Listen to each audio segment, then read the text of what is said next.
2007. godine 2006. godine, pardon, smo krenuli, ja i moj prijatelj Dejan Šotić, u poduzetništvo i to smo tada otvorili mali kafe u rezidenciji Astoria u Starogradskoj jezgri. I bili smo u biti zajedno do negdje 2009. godine i onda 2009. godine smo se odvojili. Ja sam tada otišao raditi kao konobar u jedan renomirani restoran na otoku Rabu. On je ostao i dalje raditi u malome kafeu, međutim uvijek mi je nekako bilo da u biti se bavim poduzetništvom, odnosno da budem obrtnik. 2011. godine moj prijatelj Ivica Godinić i ja odlučili smo se, pružila nam se prilika da uzmemo u najam restoran Vila Petrac i tada smo krenuli sa tim poslom. I to je bio relativno uhodan posao gdje smo mi u biti samo to nekako nastavili. I imali smo tamo i maturalne zabave, imali smo i vjenčanja, krizme, pričesti, godišnjice maturalnih zabava, rođendana.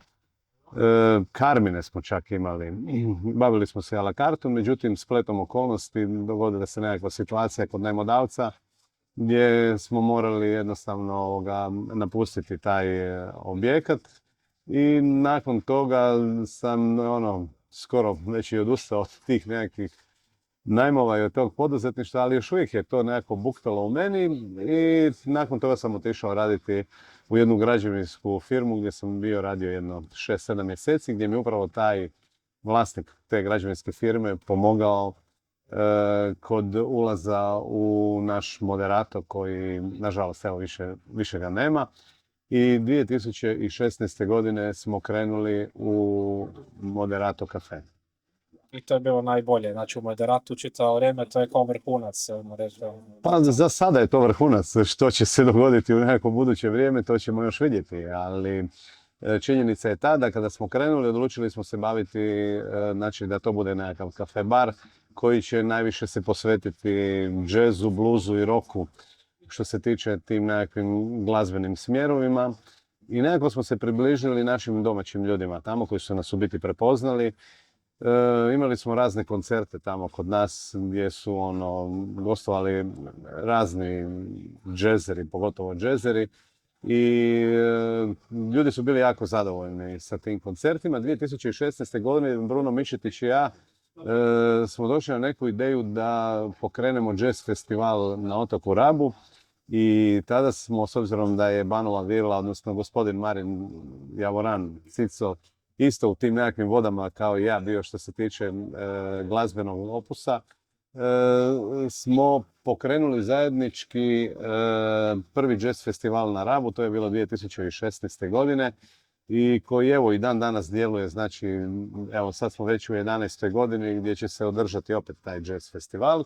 Uglavnom, taj naš moderator je djelovao i bio je u biti domaćin svim tim našim popularnim džezerima koji su dolazili na otok Rab, pa isto tako i našem pokojnom Matiji Dediću i našoj pokojnoj Gabi Novak, koji su stvarno uživali pod nas u Moderatu. Mogu reći da bi se događali jam sessioni nakon svakog dana odrađenog koncerata na tom jazz festivalu, pa bi bio jedan dan kod nas u Moderatu, pa drugi dan na Banovoj Vili. To je bilo stvarno jedno nezaboravno iskustvo gdje je toliko toliko kvalitetnog muziciranja je bilo da je to bilo jako strašno. Radili smo do negdje 2019. godine i bili smo borili smo se. Bilo je to sve nekako malo gore, malo dole i onda nas je u biti pogodila naša korona i gdje smo u biti morali zatvoriti vrata našim sugrađanima. Tu jednu godinu smo nekako izdržali, međutim već druge godine, 21. smo krenuli opet nekako djelovati i 22. godina se pokazala kao jedna dobra godina gdje smo u biti krenuli sa malo drugačijom, neću reći drugačijom pričom, istom pričom, ali malo ozbiljniji, malo trezveni i tako dalje. Naši domaći ljudi su u biti to i dalje su nas podržavali u svim našim tim u tim svim našim radovima što smo odrađivali sa moderatom. Međutim, uvijek smo imali taj nekakav problem sa umornim sezonama. Dakle, događalo nam se to da bi nam došao taj 8. mjesec i dosta su nam ljudi bili u tim nekakvim situacijama dosta i umorni i teško je to bilo za odraditi. Došla je 2024. godina i napravili smo jedan projekt pilot gdje smo radili preko sezone samo nedjelju ujutro. Samo nedjelju ujutro. Samo nedjelja ujutro je da bila. I vidjeli smo u biti da je to dobro, ali da bi možda bilo najbolje nedjelju zatvoriti. I isto radi nekakvih svojih vjerskih razmišljanja. Ja sam odlučio 2025. godinu zatvoriti nedjelju, gdje sam nakon toga dobio vrlo zadovoljne radnike, gdje je usluga bila fantastična, gdje su gosti bili jako zadovoljni. Je se osjetilo na profitu to nedjelje? Je, osjetilo se, ali osjetio se na profitu da smo profitirali, da nismo u biti išli u manji bruto promet, nego smo ga u biti pojačali. I u biti bili smo jako zadovoljni sa tim i ja sam u biti bio jako sretan radi toga što smo mogli svi mi odmoriti taj jedan dan. U toj 2025. godini smo, između ostalog, kako sam ja potpisao ugovor na 10 godina, to nam znači bila zadnja godina u kojoj smo djelovali i radili. I uglavnom u toj 2025. godini smo krenuli u nekakve daljnje pregovore sa mojim najmodavcem. I nažalost tu se u biti onda dogodila nekakva situacija gdje je nekakva ta financijska situacija se podigla u smislu najma i ja jednostavno kao čovjek koji dobro poznaje svoj lokal sam procijenio da isto tako nakon 10 godina moram i neku amortizaciju odraditi koja je trebala biti uskoro. Da ako budem morao plaćati veći najam, da jednostavno ću morati podignuti cijene, a s obzirom da smo već bili na granici sa nekim cijenama što se tiče pogotovo naših domaćih ljudi, jednostavno nisam si to dozvolio i kada je bilo ti neki pregovori, hoćemo, nećemo, šta ćemo i tako dalje, uglavnom sve to nekako bilo i u biti gdje se malo razočarao u to sve je da je 28.12. odlučeno da moderator više neće postojati. Je to prenaglo odlučeno, ili? Kako? Je to prenaglo odlučeno kao s njihove strane, kao preko noći? Pa u biti, s obzirom da smo mi razgovarali tokom cijele godine, tu je sve nešto bilo hoćemo, nećemo i ja sam se u biti čvrsto sam se nadao da ćemo mi dalje ostati u moderatoru, radi toga što je ipak moderator bio jedan kultni kafić, a to sam u biti shvatio tek kad sam izašao iz njega van. Dakle, 28.12. je odlučeno da moderator više neće biti u mojim rukama. I u biti, ta situacija koja se dogodila tada, u biti nisam mogao vjerovati gdje su u biti ljudi bili su baš onako razočarani sa svom tom informacijom, gdje, 31.12. na 1.1. je jako puno ljudi došlo u moderator da bi se oprostili od moderata. I što čekali u redovima ujutro? Da, premda smo mi u biti napravili nekakvu pauzu tokom dana, ali onda su zamolili su me ako mogu dobiti nekakve slike kao nekakvu uspomenu na to. I tako, uglavnom bilo je jako lijepo i bilo je jako tužno. Međutim, kad smo izašli van, ja sam se nekako razmišljao što ću sada, nisam, što bi rekao, iz crvene jabuke, nisam ni star, nisam ni mlad da predam se sad. I uglavnom, nedugo prije Nove godine se raspisao natječaj ovdje na Trećoj Padovi za kafić Quattro, odnosno fast food Quattro. I ja sam se prijavio na taj natječaj i uglavnom, na svu sreću, nadam se, ja i moja gospođa i moja obitelj dobili smo natječaj gdje smo potpisali ugovor na 10 godina i gdje smo sada stvarno preuredili ovo onako u jedan dosta atraktivan objekt. I evo ga, krenuli smo u nove uzburkane vode. Kako je to teklo od početka, recimo od prvog pa do recimo otvaranja? To je bilo teško i sa stvarima koje su bile u Moderatu i sa radovima tu? Bilo je to, da, dosta teško. Prvo, znači, ono što se dogodilo je radi toga što jako puno stvari je bilo u Moderatu i tu se moram stvarno zahvaliti Gordani Šćerbe koja je nama tu pomogla oko zbrinjavanja tih stvari u jednom prostoru koje u biti Merkur ima. I hvala Bogu da nam je ona tu pomogla jer je to stvarno bilo jako puno. Međutim, te sve stvari smo mi iskoristili, ne sve, ali 50% tih stvari smo iskoristili i ovdje u Pelago baru, novom objektu na Trećoj Padovi koji smo otvorili. Krenuli smo u te neke radove kad sam došao ovdje, znači vidio sam da u biti će onako ta adaptacija biti malo zahtjevnija. Međutim, odlučio sam se u to da je to ipak ono nekakav izazov i s obzirom da se bavim skoro cijeli svoj radni vijek sa tim nekakvim obrtništvom, odlučio sam u biti da krenem u adaptaciju i u biti sam stvarno veliku adaptaciju napravio ovdje od svih unutarnjih zidova, terase, nove tende, otvora, sve novo, struja, voda, odvod, sve.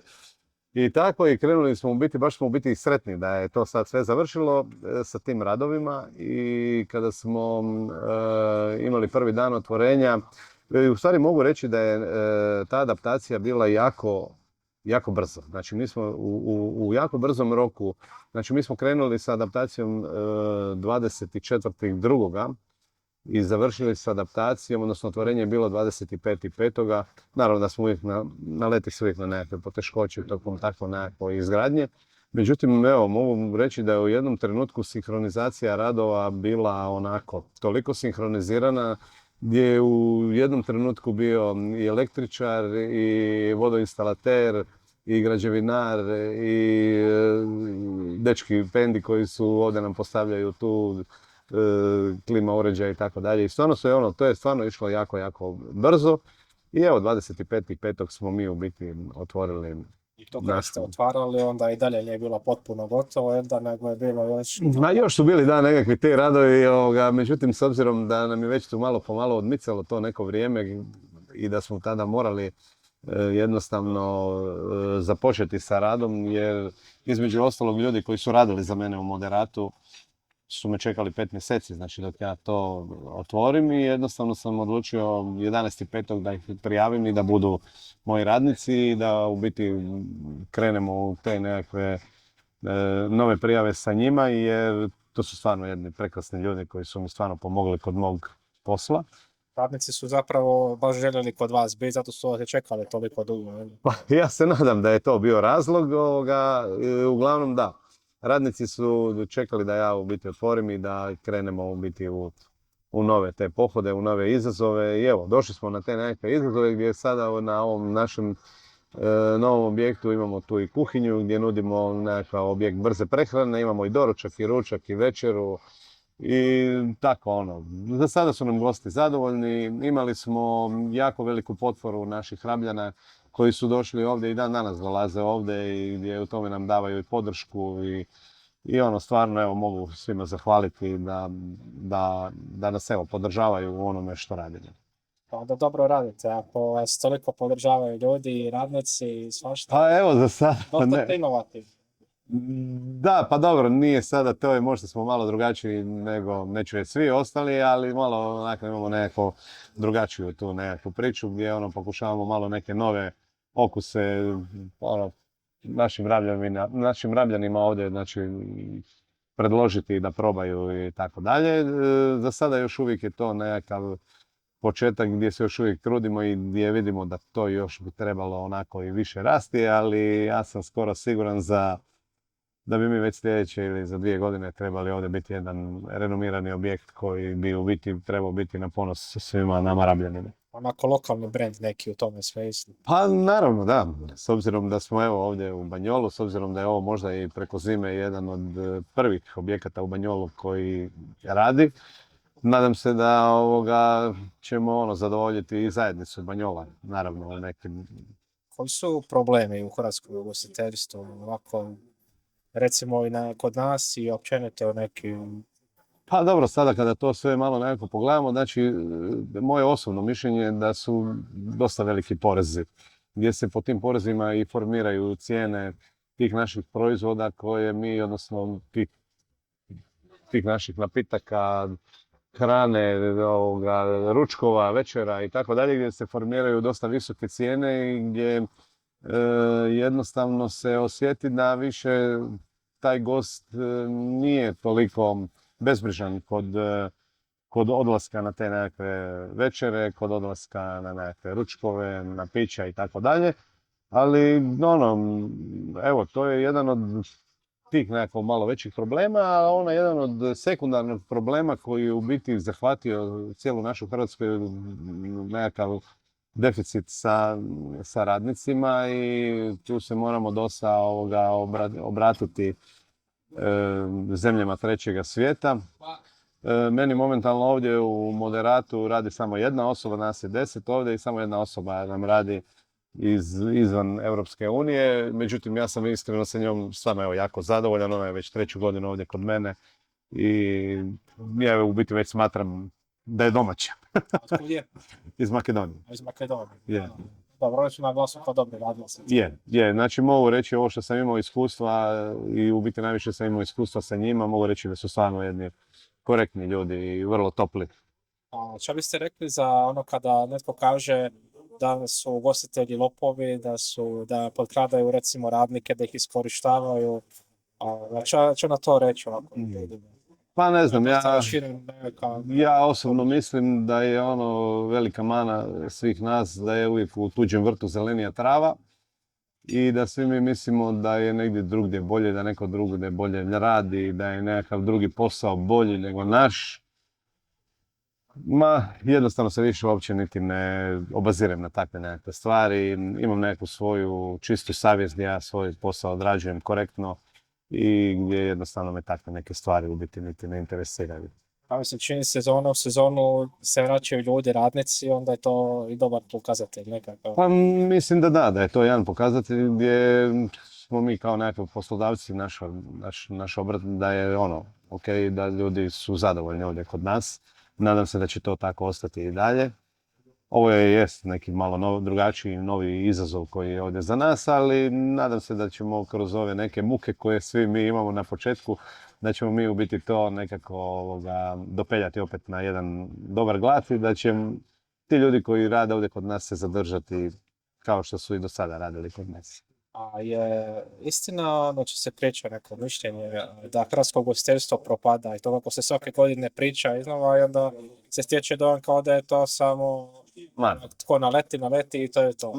Ne, mislim da to nije baš tako, da hrvatsko ugostiteljstvo ne propada. Teško nam je, znači nama ugostiteljima je dosta teško, ali svim našim poduzetnicima je teško. Znači, da li se radilo o građevinarima, da li se radilo o poljoprivrednicima, da li se radilo o nekakvim trgovcima i tako dalje, svima je nama dosta teško i vrlo smo tu u tim nekakvim, kako bi to rekao, u nekakvim vodama nesigurnima, ali mislim da hrvatsko ugostiteljstvo neće propasti radi toga što mi imamo predivnu zemlju koja će uvijek se baviti turizmom. Samo bi trebale cijene biti manje i to je to. Ili možda veće, da se probere. Pa u biti možda je bilo najbolje da se dignu plaće. Da se dignu plaće i da plaće budu puno veće i onda da cijene budu ovakve kakve jesu. Evo. Možda je to jedan od rješenja, ali naravno ja se šalim. Trebale bi te cijene biti malo manje, ali govorim, ovisimo i o dobavljačima, ovisimo o porezima, ovisimo o puno tih nekih stvari koji su onako dosta su nam zahtjevni, ali govorim opet, mislim da će to sve doći na svoje. A je struktura gostiju dobra? Jeste zadovoljni njima kao, reći, klijentelom ili pa, sada ovako, možda smo mi sada u nekakvoj godini koja je malo onako izazovna, odnosno što bi mi domaći rekli, malo je kilava.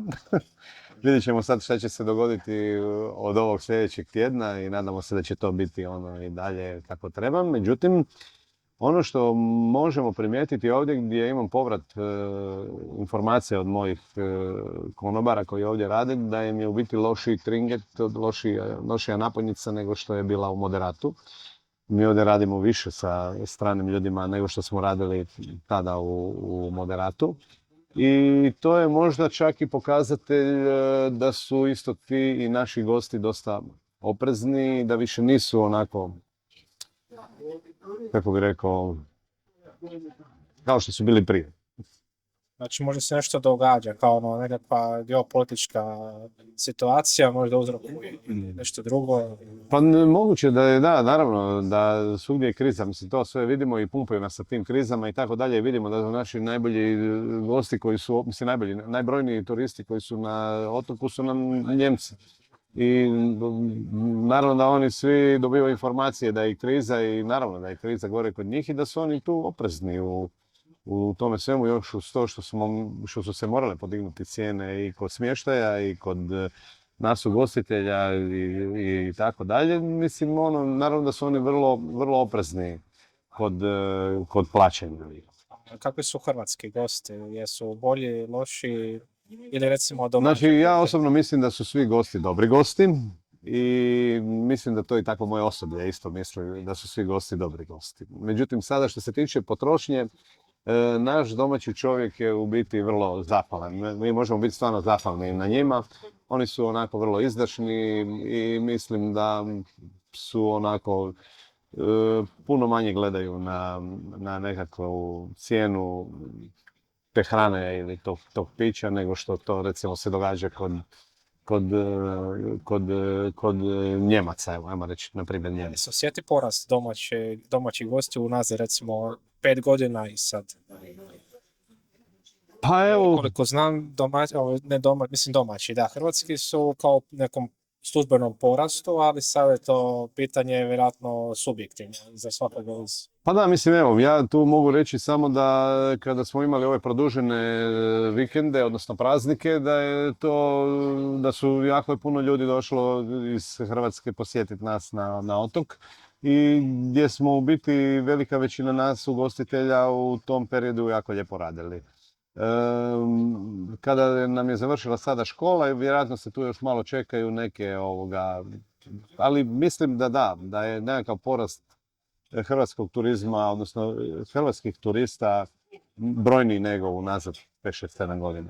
Samo da se vratimo unazad, dva, tri pitanja. Znači, kako ste došli na ideju jazz festivala i kako ste došli na ideju neradne nedjelje? Osim nekakvi religijski razlozi, ok, ali svejedno neovisno o njima. Je to došlo preko noći, kako je to krenulo? Dakle, jazz festival.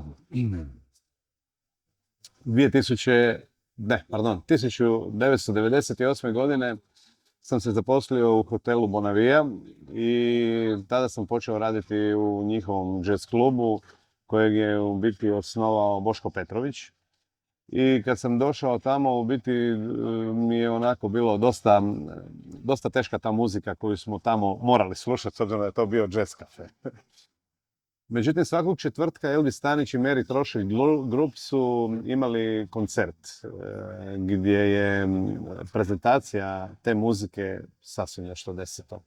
Znači, nakon prvog koncerta sam ostao frapiran kako je to u biti bilo dobro.